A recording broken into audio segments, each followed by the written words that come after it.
What do you think about the whole war between Iran and Israel right now? I'm not surprised. They've been wanting to do it.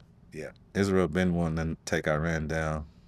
Iran's Probably been since wanting to take Ayatollah Israel down. Khomeini. Huh? I mean, Iran's been wanting to take Israel down the whole time also. Yeah, They because publicly it's, said it. I believe it's the way, I believe their problem is the way they got Israel.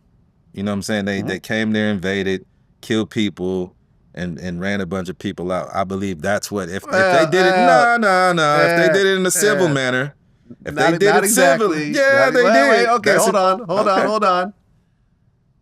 Israel was given by the United Nations. But how you gonna give somebody's land away? It was a British colony. Okay. Okay? And ultimately, the United Nations voted and decided to make it Israel. It was originally a very small region. Why did they have to exterminate people, though? Who got exterminated? A lot of Arabs, bro. A lot of Palestinian people, bro. What are you talking about? Exterminated? I don't know about that. Yeah, bro. I don't know about that part. Man, go look on YouTube right now. Look up some of the guys who were in the Israeli army back. They'll tell you what they did, bro. They're saying it on YouTube right now. They're in their 70s and 80s. Speaking on what they did to people. I'm telling you. It's not what you're telling me is that there were psychopaths in the Israeli army. Absolutely. Just like there were psychopaths on the other side. Bro, right? they didn't have a full country. You said it was a British colony, right? Right. Think about that. But what happened was I'm in my house. I'm in my house. Yes. And then you come over here and you kick me out of my home. What do you expect me to do, Vlad? Be upset. Kindly leave? I get it. All right, then. Wait, but here's what happened, though. At the point that Israel became a country, they were attacked by all the other Arab countries. Rightly so, after exterminating people. Right when they formed. And then when Israel fought back, Israel started to take over and that's kind of where I feel part of the problem was, because originally Israel was a small country, but after that war happened, they ended up taking over parts of Syria and taking parts of the countries that they actually fought and beat. And that's where the problem started, where it was like, okay, some of these countries wanted their land back. Israel didn't want to give it back because it won it in a war. Because they really got it. If you like I said, if I came to your house right now and usurped everything from you, how would you feel? Right, but it was a colony run by the British. Doesn't matter. People was there though. People lived there. But people had been there. People lived there, and then they still Israel had changed ownership. And then people are still coming there right now, kicking people out of their homes right now to this day, walking to their house and tell you got to go. What are you talking about, Vlad? When does that happen? Every day. Look on the fucking TV, bro. What are you referring to exactly? Look, a Jew. There'll be a Jewish family that come from Poland, wherever, the United States, and come and walk on a Palestinian property and be like, you got to get out. While their whole family is in there, bro. Like right now to this day. They're doing it right now. You're talking about the West Bank. All of that, whatever. The West Bank, I don't agree with. Listen, I don't agree with the Israeli government on a lot of stuff. Okay. I don't like Netanyahu. I don't personally think that a lot of this shit should have been done the way it was. That's my point. At the end of the day, I thought it was a heavy-handed response. The way that kids and women are being killed, you know, in Gaza as they're trying to get Hamas and so forth, I think is wrong. But you can't say that, you know, that the other side was the victim either, because imagine being at Coachella and suddenly 1,000 people come in, open fire, and start taking hostages. That's basically what happened. Nah, bro. That didn't happen? Palestine was invaded with the American and the British, bro. And they came into where people lived, and they had their whole lives, generations of their thousands and thousands of years of their family been there, and was just totally mowed down, killed, and ran out, bro.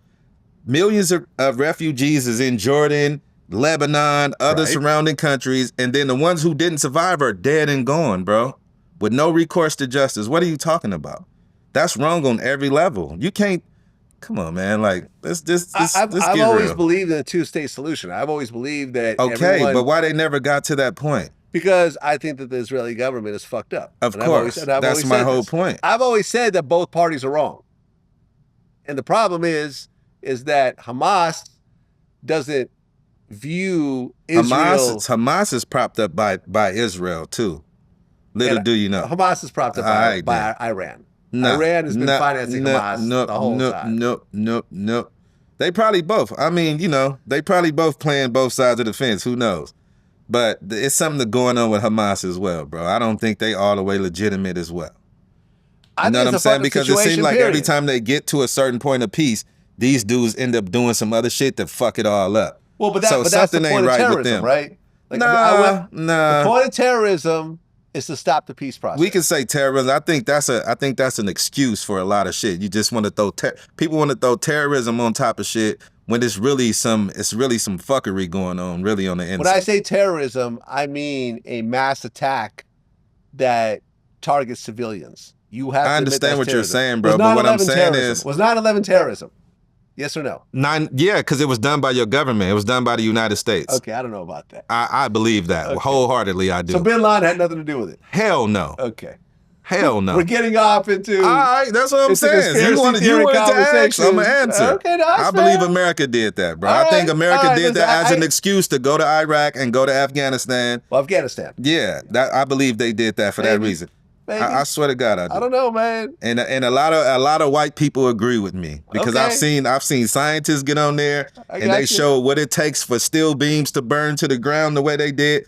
Buildings, when something blow up, it doesn't implode from within and drop down like this, bro. That's an implosion. It's actually designed to collapse that way because if it when you implode like that, imagine when you implode it, you can't burn steel with fucking airplane fuel, Vlad. It's just impossible. Okay. There's a certain type of heat that burns. I'm telling you. All right, but say what you want. I'm just saying. You asked, I'm gonna answer. It's all good. It's a touchy subject for me because you know I'm Muslim, bro, and I know Muslims. I know you do.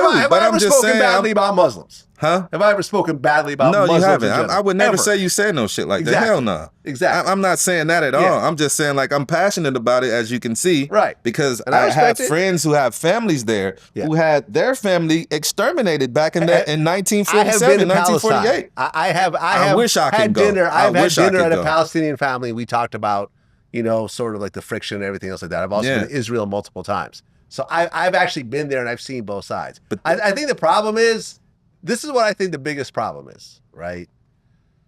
Hamas refuses to actually talk directly to Israel because they don't consider them a country. They consider them occupiers, right? Bro, but hold on, let me just finish. Okay, let me just finish, right?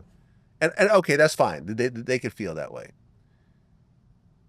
As someone who's been to Israel multiple times, like you go to Tel Aviv, you go to other like cities in Israel, it really looks like California. Mm-hmm. It's a fully established first world country. There's good internet. There's clean roads. Mm-hmm. There's freeways. There's big malls and convenience stores and shopping stores and, grocery stores and so forth. At some point, you have to just say this country's not going anywhere. I know that, certain members like Hamas and Al Qaeda feel that at one point, the river to the sea, they're gonna, Palestine is going to take over all of Israel and it's going to go back to, whatever, like 1,000 years ago. Mm-hmm. But at some point you have to just say, this country is too big and established to go anywhere. It's here to stay. We might as well just negotiate with them and try to figure out some sort of compromise, as opposed to say, we won't stop until this country's eradicated. Yeah, that's insane. That's insanity to even have that type of ideology. That's what I'm saying. Of course. The whole river to the sea ideology. That's what I have a problem with. I understand that. Yeah. Now, let me tell you this. Despite all the madness with the deaths and the killings and all that. Yeah. What about the way the Israeli, just the citizenship treat Christian people when they go over there? They get spit on. They go by Christian graveyards and curse the dead mothers and all that. That's psychotic, There's bro. going to be some psychotic. I have been, but it's like most of the population, though. I have personally been like, okay, look, like I'm gonna have to like play this card now. Okay. I have been there multiple times. I've been through the old city. I've been to the Christian section. You literally, there's the Church of the Sepulchre, which is like one of the holiest places in the world. Mm-hmm. The church is built on the point where Jesus was crucified on the cross. So they say. Mm-hmm. Exactly. But so there's this coffin where they say that Jesus' body is inside, right? And there's a big line of people. I'm not saying it's true. All I'm saying is you go in there, it's a very holy place. I was with someone who was Christian. She wanted to experience it, so I went with her. Mm-hmm. Christians are treated perfectly fine in Israel. I have never seen any sort of friction between Christians and I see it from Jews. the Palestinian Christians who say it. I was actually there. I know. You probably went on a good day. You seen them? I've been there multiple times. You probably went on a good day, Vlad. But I've seen other people's testimony. And I've seen them pull their phones out and show this shit, bro, while they're actually over there. They getting chased, getting little kids are spitting on them, everywhere. cursing them. But these are children. Everywhere. Who's raising these little kids who's doing this, though, bro? These are kids. I'm talking about little kids. Not even 10 years old. Right. Bro, like, you got fucked up parents. You have to be fucked up. So you haven't seen any fucked up parents that made their kids do stupid shit? Not like that, bro. I come from Compton. I ain't never seen. I swear to God, Vlad, on my mother, rest in peace. I ain't never seen no kids in Compton coming from drug addicted homes and shit. I ain't never seen no shit like that. Ali Sadiq told me a story when he was 12. His dad had to leave town, and he had to sell drugs for his dad while his dad was out of town. That's not you walking up to strangers and spitting on them and kicking them because they don't believe in what you believe in. I'm saying that's poor. It's poor parenting all around. Of course. All around is poor parenting. But keep it in your house. Don't put it into the society. Listen, there's fucked up parents. There's fucked up parents. There's fucked up human beings on every side. I get it. I can show you in any large organization, I could show you someone who's a psychopath. Who's taking the role most of the world is different, psychotic. I believe 99.9% of the people on the planet are fucking crazy. I do. Really? Fuck yeah. Huh. Fuck yeah. If pushed to a certain point? Bro, no. The fact that we see somebody get murdered and we don't feel nothing about it. That's a human being at the end of the day. I don't give a fuck what his religion is, what his color is. It's a human being that's been killed in front of you, and you don't have no type of heart. Like, for you to see somebody get treated unjustly and to be a human being, knowing that you wouldn't want it to happen to you, that's fucking psychotic, bro. Like, we lost our sanity a long time ago in this world, bro. Yeah, that's why a lot of us think it's the end of the world, because no, you're right. Yeah, it's just too much crazy shit happening, and we should be outraged at a lot of shit. A lot of it. Well, a lot of it. The justice system. A lot of shit, bro. All the injustices that have been happening to my people. Yeah. For over 700-800 motherfucking years now. Like, come on, man. No, like, I agree.